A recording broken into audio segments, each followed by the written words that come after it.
Liberals and biased reporters are busy this week blaming Russia for supposedly hacking and interfering with the 2016 presidential election.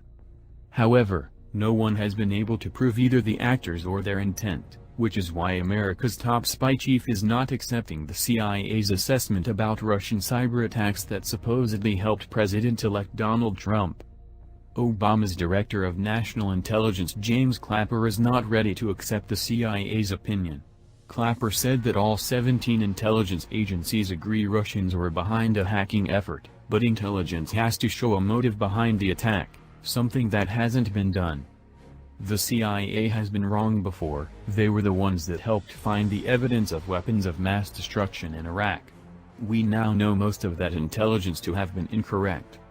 As Reuters reports, IDNI is not arguing that the agency, CIA, is wrong, only that they can't prove intent, said one of the 3 U.S. officials.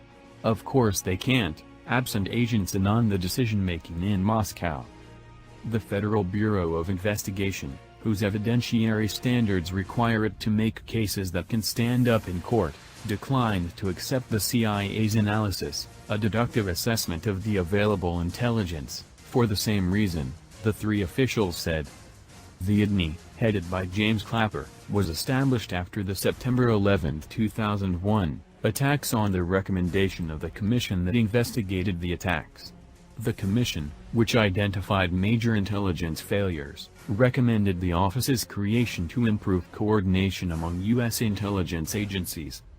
In October, the U.S. government formally accused Russia of a campaign of cyber attacks against American political organizations ahead of the November 8 presidential election.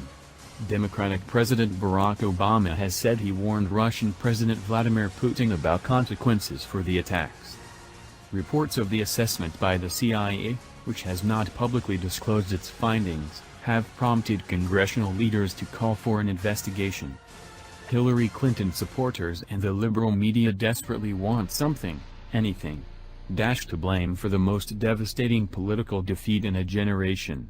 But the truth is, the American people decided that they were tired of having Clintons and the political elites in the White House, which is why they voted for successful businessman Donald Trump. House Speaker Paul Ryan agrees there should be an investigation but reminded us that it shouldn't change the results of the 2016 election. We must condemn and push back forcefully against any state-sponsored cyber attacks on our democratic process. As we work to protect our democracy from foreign influence, we should not cast doubt on the clear and decisive outcome of this election. No amount of foreign interference could explain the millions of Americans who proudly voted Trump on Election Day. And Donald J. Trump is our next president. What do you think about Clapper's bombshell announcement? Please leave us a comment below, and tell us what you think.